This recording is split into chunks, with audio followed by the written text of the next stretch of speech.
Yes, graduates, welcome to Hard Talk Podcast with HTK. Fasten your seatbelts.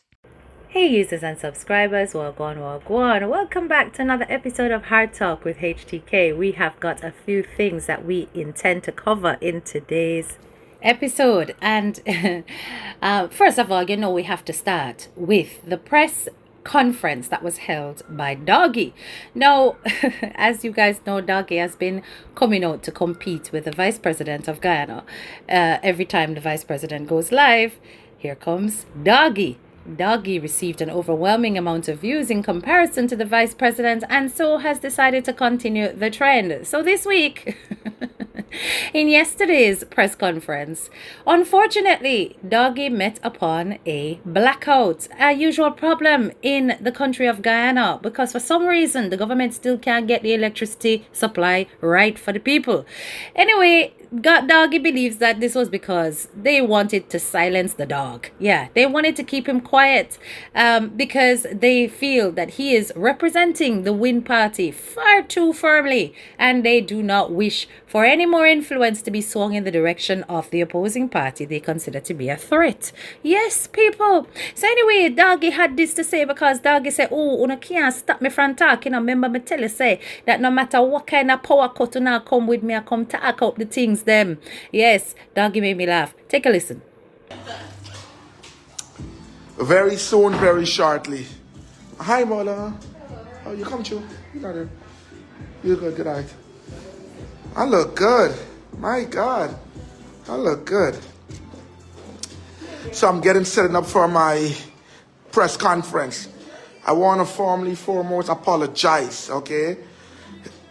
Somebody, they give us blackout, I couldn't afford a generator, but I got friends who have generators. Do you understand me? This press conference, I don't like this background.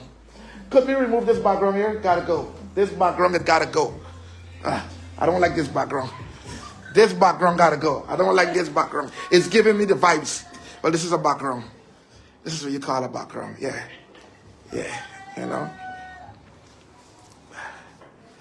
A pleasant good afternoon to you. I'm just setting up, you guys. Very soon, very shortly, I'll be back live to address the country and the nation, okay? Yeah. Oh, I got a surprising guest. I have a surprising guest in the building today, okay? When I tell you guys tag, you guys tag the big head guy. You tag him. He's going to get the message, okay? Yeah, but professional. I have a lot of stuff. So this is a pre-warm-up. Check. Mic check. Okay, check. Right, so my team is setting up for me. You guys work with me.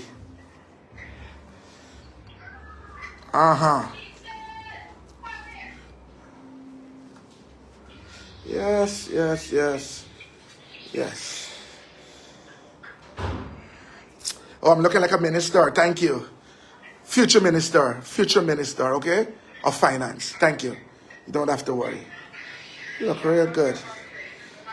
I was become a star. Yeah, become a star. You know what I'm saying? A pleasant good afternoon to you guys. I'm just signing up. I want to apologize for the little delay, but God is good. God is good, okay? He is good. The blackout is not going to stop me, okay? It's not. I got friends who have generators.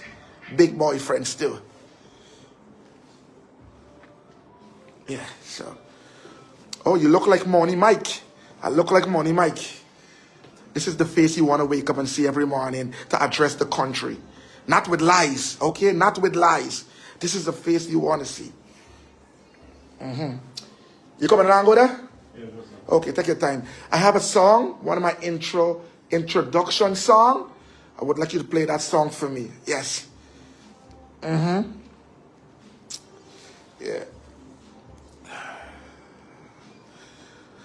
Mr. Sampson, next time go bald head. It looks better on you. Sarfi. Okay, you want me to go bald head? Doggy, you looking cutable.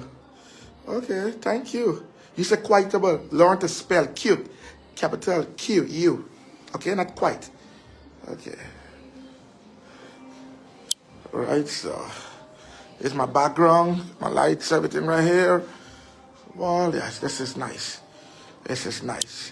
So no, 450. Hey, that look clean. Yeah, damn, I look so good. Somebody want to borrow my face? Oh, my God.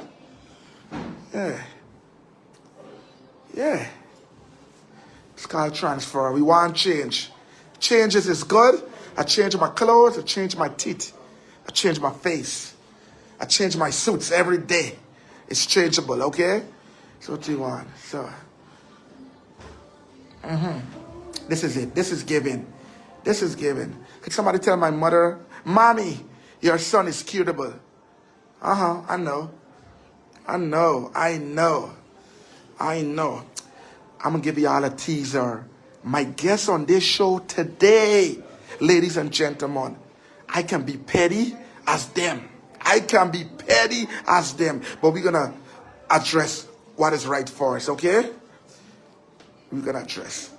So charge your phone. Now it's 4:50 on the dot. I'll be getting this live press conference. I want to thank all the media, the outside setting it up. All the media, okay? And listen to me. You're not going to answer questions today. Just going to video. Okay? I'm asking the questions, okay? I'm addressing it today. Now, despite the fact that many might consider Doggie to be a scrape,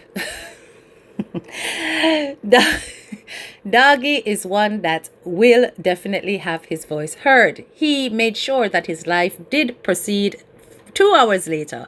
So at a few minutes past 4, Doggie came live and he said what he had to say. I must say, I have got to give Doggie his flowers. He represented the Win Party very well. He spoke on some very poignant situations that are happening in the country of Guyana, particularly when it comes to the salaries of teachers and nurses and how that impacts on the brain drain of these skilled laborers from the country. Now, I picked up on some of the good points that I really think needs to be canonized and remembered by the people, the citizens of the country, especially as they proceed to elections on the 1st of September. Here are some of the great things that Doggie said. Topic number 1. While the PPP government tells public servants 35% increase is unsustainable, PPP government has made themselves and friends billionaires in just 5 years. Let's talk about that, right? Listen, the PPP government in the last 5 years, they have made themselves billionaires and their friends. What happened to the rest of people? Is this one Guyana that we voted for the last 4 years? I don't think so. While teachers protest for months in the sun and rain, begging for better wages, the educators of our nation were treated like dogs. Our children's futures are in the hands of the teachers, yet the PPP government refused to respect them and valuing their worth by giving them what they asked. Instead, 8% was given, while their friends received billions. The teachers, I want you guys to pay attention, right? The teachers of this country, they're treating like shit, respectfully. They're treating very poorly. Look how much they got to do. How can we educate our children if the teachers have not been paid properly? Who you have to blame on this is the government fault. You can't blame me. You can't blame Mr. Azadin Mohammed. You can't blame Honorable Simona Broom, Darwin Best, Nigel Hughes. They're not the government. You got to blame and hold the government accountable. Boasts about building states of art hospitals. Our nurses are migrating by the droves for better wages and opportunities. Under the PPP administration, thousands of nurses resigned and migrated because they can't afford to live in the fastest growing economy. Now Guyana is making billions of dollars due to the oil, correct? Why is some people still struggling? Why are we still struggling in a fast economy? Why are we still struggling paycheck to paycheck? Our hospitals are short-staffed. Those who stayed are not being forced to work extra shift, causing them to become the very patients they take care of, resulting in malpractice just because this PPP government refused to offer better salaries to our brothers and sisters in the health field. Plans afoot to pay Indians nurses $1,500 US a month, while born Guyanese only taking home half that amount. The government is paying nurses from abroad, Indian nurses, $1,500 US a month. The PPPC recruitment of Indian nurses sparks backlash over pay gap and ethic bias. The government is undergoing after a public advertisement appeared in local and Indian newspapers inviting nurses to work in Guyana. Government hospitals offering salaries of up to US $1,500 per month, along with free accommodation, meals, and transportation.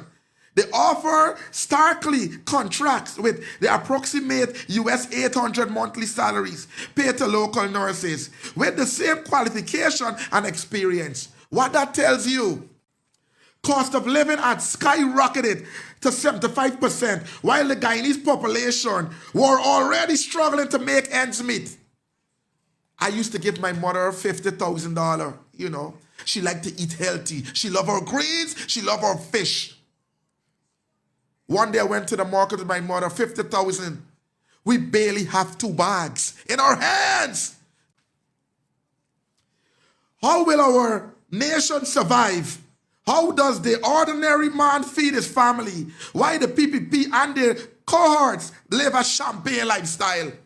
They like to party. You always see them partying. Yeah, they're dancing. What happened to the average man at home who can't afford to go and party? What happened to the little child that left behind who is hungry by the hour come? What happened to them? The people of Guyana must be reminded that while Jagdeo and his propaganda news outlets plastering Mohammed's face with gold smuggling to distract Guyanese from the most recent revelation of the mass gold smuggling from his best pal. Now, the government, right, they're claiming Mr. Mohammed, our future president, oh, he's smuggling gold. Oh, he's not paying his taxes for his car. Ladies and gentlemen, look at the PPP friends. You look at each and every one of the PPP friends, okay? Look at the PPP friends. I'm going to give you an example. I'm good at example. Amir, the bastard. Amir, I call him the bastard. He's no good. He is one that replaces Guyanese critics, okay? But something is wrong with him. Now, he's driving a Lexus, right? PAE 5868. I'm here driving this vehicle. It's a white Lexus, right? You know how I get this number plate? You know how I get this number plate? One of his own family said, Doggie, I need a favor. My cousin disrespect me and violate me. The vehicle he's driving, it is totally wrong. No taxes. So, of course, Sheriff was not too happy about the fact that Doggie still managed to go live.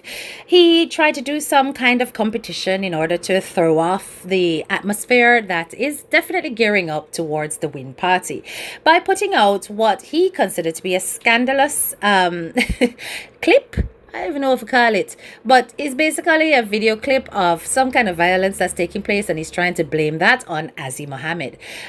He's claiming that the henchmen of Aziz Mohammed caused this breakup that took place outside of a man's workplace. He put up what was considered to be evidence. I don't know, a letter that was written by a kind of thing. But we're going to go through it. Take a look at the clip, first of all, that showed the violent altercation. And then take a listen to the voice note. And we're going to go through the letter that was written.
video, what you got there is the junior batch, Andre and the Sanjay, then send men to beat up my father. If you watch the video properly, you will see the amount of beat they get to the baseball bat and the licks.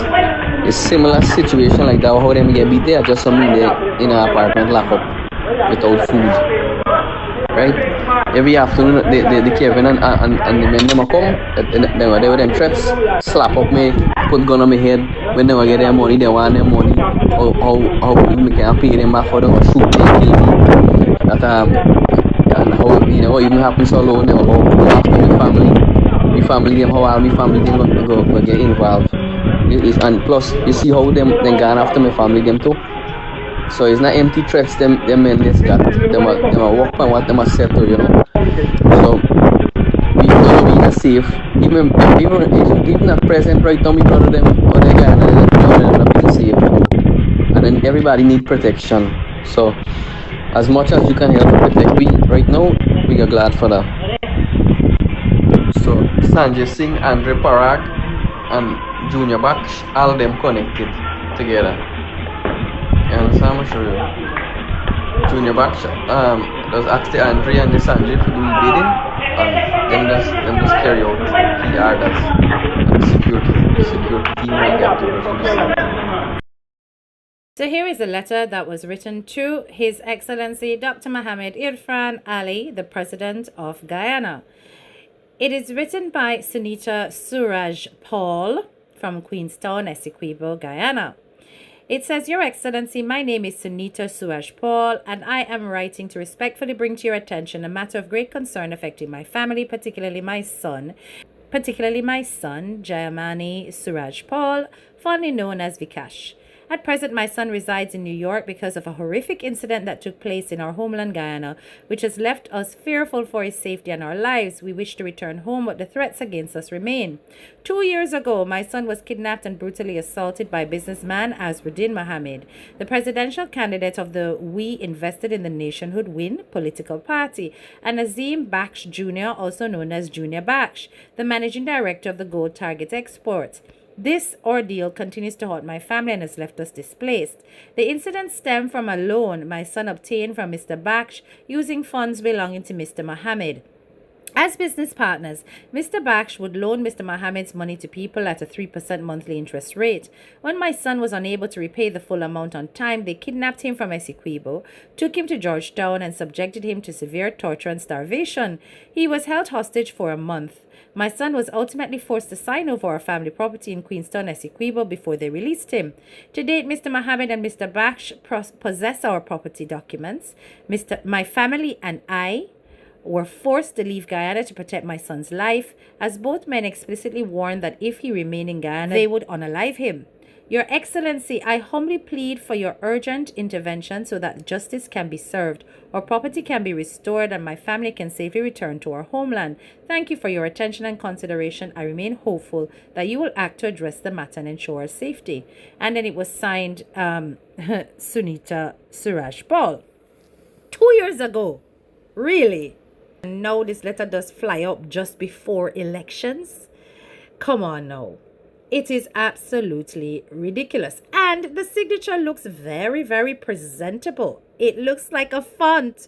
Yes, it does not look like an actual handwritten signature. This signature here look like one of them fancy handwriting fonts that I can generate quite easily right here in the UK.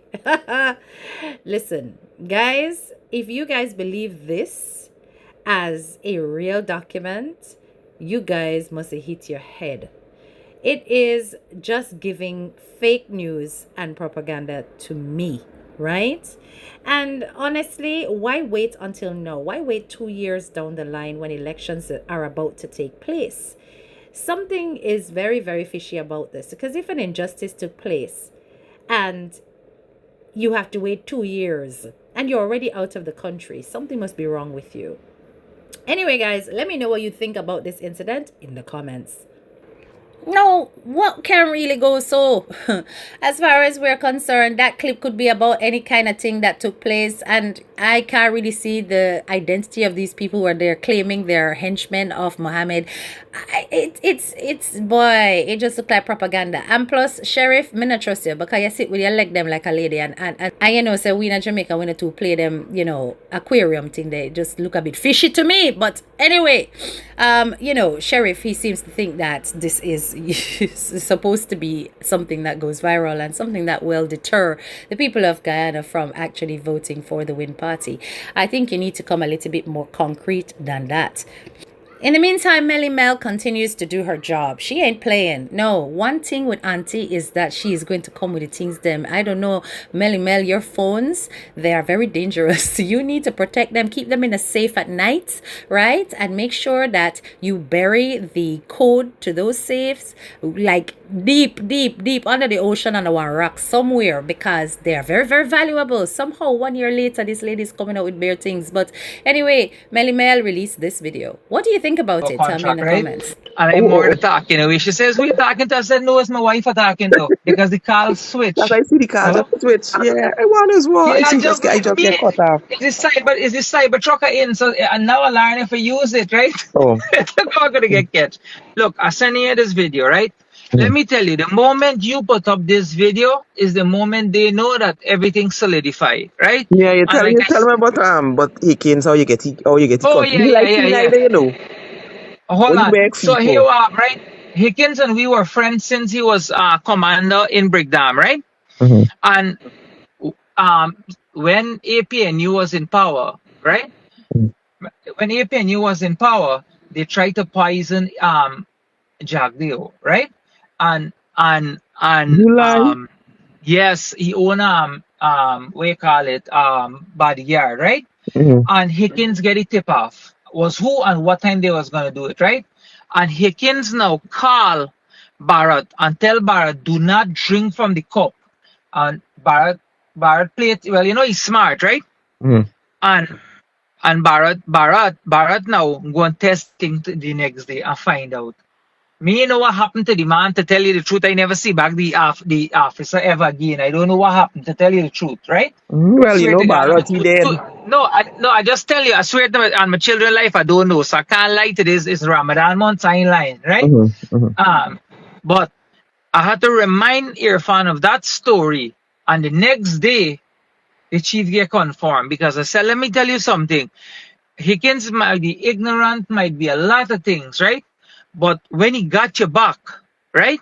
Mm-hmm. He got your back. And you remember when he saved the chief and then he calmed himself down, right? Because they didn't want to make Budram. And I told him, I said, let me tell you all something, right? I went in State House the same day. And I said, let me tell you all something. If I put a Kuliman there, right? Mm-hmm. Consider the election lost but I tell them straightforward, I said, black people can feel that they have no rights anymore. And guess what? It's a 49-51 split, right? Mm-hmm. You ain't getting all the Kuli people vote them. You need the black people vote them. Yep, And you do. next Mm-hmm. day, I see everybody get going for him and I laugh. And the chief called me. He said, bye. Me don't know what you tell them yesterday, but quick, me get called for come. All of you get called for come for swearing. But I had to remind them that, look, this man, you remember when Irfan when they sell out APNU and Charandas, right? Uh-huh. Right? Mm-hmm. And you call me just remind them things. When you even call me Scon for pick you up with 15 security, me and Arafat, right? Mm-hmm. Right? And drop you to Jagdeo and you gonna hide out to Sarah one house cause you feel like Granger would have killed her. But Granger wasn't a man like that, you understand? Mm-hmm. But they didn't know that. They defragged the other counterpart, which was Harmon. No, Granger's not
So, according to Melly Mel's voice note release, there seems to be a voice note where Amir Ahmad, aka Sheriff, and Melly Mel are conversing that during the APNU government term, there was a whole plot to poison Jagdeo, who was the opposition leader at the time. According to Ahmad, the plot involved a presidential guard and Hicken, who was then acting commissioner at Brickdam Police Station, and that they got wind of the plot and informed Jagdeo. According to Ahmad, the guard was never seen or heard of since. What has happened to this guard? Ahmad then further stated that immediately upon acceding to office in 2020, Hicken was promoted to commissioner when he, Ahmad, reminded the government of Hicken's loyalty. So there seems to be an alleged murder and corruption in the PPP. Boy, oh boy, oh boy. Poison. People are poison people in the government. Then a serious allegations this.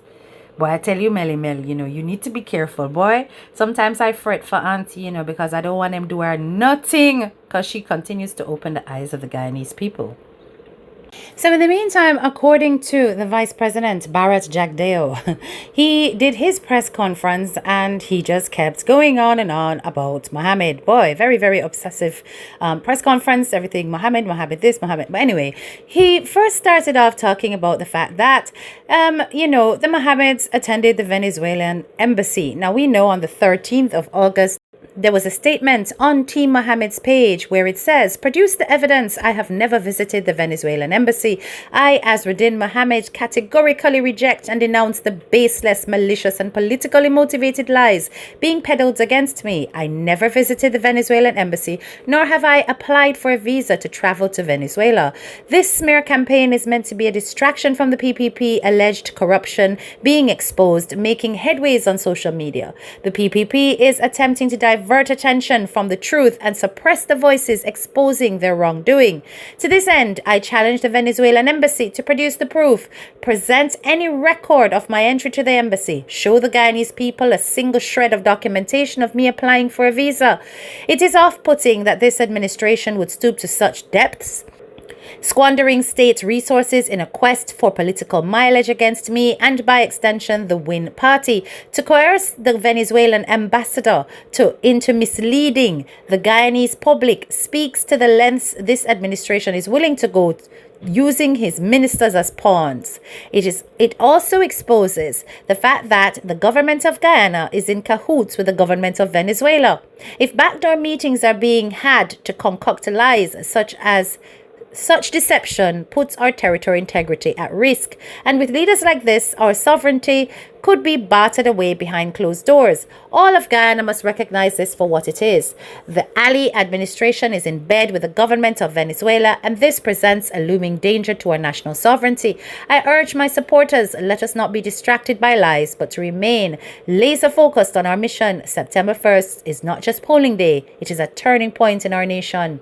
Signed, Azruddin Mohammed. He did this on the 12th of August, 2025. Now, while that press conference was being ran, all I could see on Team Mohammed's page were wonderful clips of Azruddin Mohammed doing the people's work, going out there, having his outreach program, touching base with the people of Guyana, showing his respect to the indigenous culture, the First Peoples, just basically ignoring the noise and doing the work. This guy really is set and focused on what is most important. PPP is busy with bangaranga mix up. That is what I see as an outsider. I'm a Guyanese, but we can see it. Yes, man. But this is what I can say. How is it that somebody going to an embassy to attain a visa becomes the knowledge of the PPP? Even if something did go so, which I kind of doubt it did, this information is leaked information because there needs to be confidentiality when it comes to certain processes.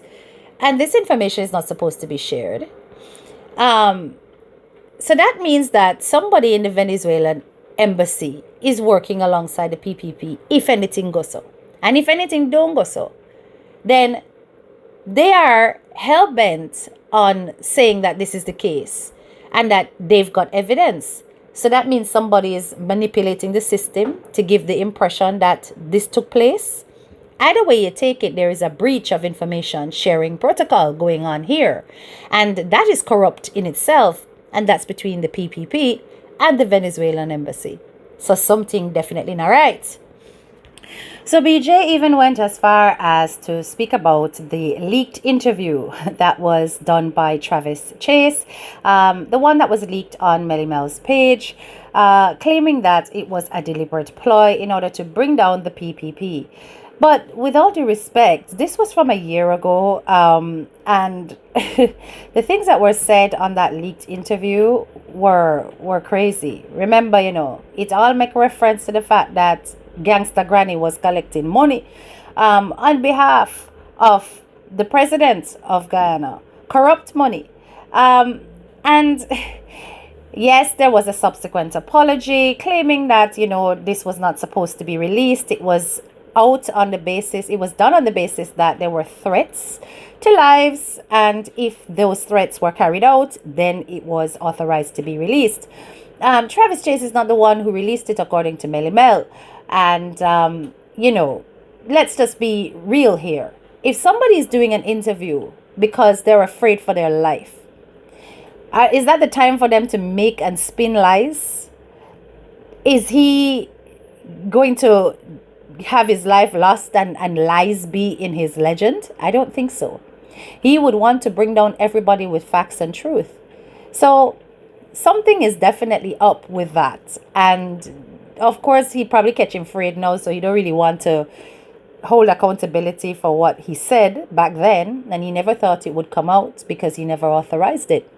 It'd be interesting to see what kind of lawsuit comes out of it, because he's claimed that, listen, I'm going to go for Travis. But Travis is looking like he's an innocent party here. He just conducted the interview. So whoever is behind that is still a mystery. Only Melly Mel might know. That's why I have to pray for Auntie, honestly. But yeah, so there was no defense of that from BJ. All he was saying was that it was political propaganda. But this came from a third party, and it was him speaking of his experience, right? Lots of corruption when it comes to the gold industry and illegal importation of gold and money laundering, all kind of craziness that he's referring to. In that interview. They're not going to break it down step by step and defend it step by step. They're just going to try to dismiss it as a distraction. The Guyanese public are not blind, and they are not going to forget these things. But I wonder if it's going to have great impact on the 1st of September, because the PPP are making sure that whoever is behind the ballots are people whom they want to be behind the ballots. According to this statement here that was released in the Couture News, the usual people who are at the ballot stations will not be there. Word on the street is that even people who were trained to do the work have not been called to station. And that these roles have been handed over to people who the PPP want. Is this because they're trying to rig the voting and election process? Is something going on behind closed doors to make sure that the PPP return to power? Let's watch this space. In the meantime, the PPP is busy, trying to sway the public to vote for them with vulgarities such as this. Now you tell me, from erection, and then from slime up, what kind of nastiness is this coming from this man's mouth? How could this person be taken? See, listen, y'all can't say anything about Doggie, because Doggie never once come out with these kind of slackness and use it as political ploy in order to win the popularity vote. This is the heights of disgusting behavior on a podium representing a political campaign I have ever seen. This kind of stuff coming from the mouth of the PPP representative is a disgrace. You wanna never hear it? Listen for yourself. PPP will take care of you from erection to resurrection.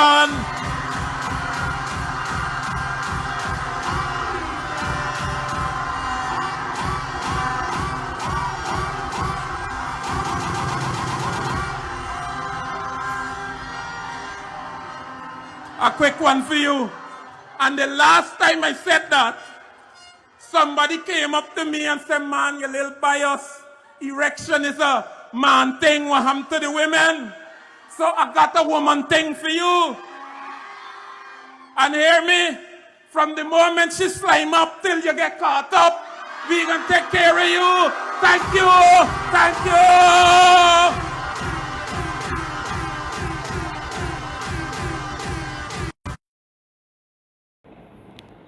Tisk tisk, not good. No, and I'm not impressed. I'm pretty certain that many people in Guyana were not impressed.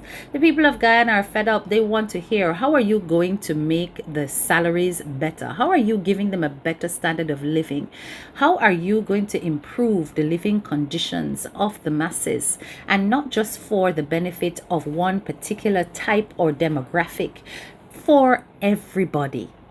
And that so far is why it is that Win continues to win in the eyes of the public. They certainly have the popularity vote so far, but I really want to see in terms of policies and practices if they are going to continue to have the edge over the PPP for the next term. If you've made it this far into today's episode of Hard Talk, please remember to hit the like, share, and subscribe button. Don't forget to click that bell if you are new to my channel. This is your girl, Head Teacher K, and I'm out.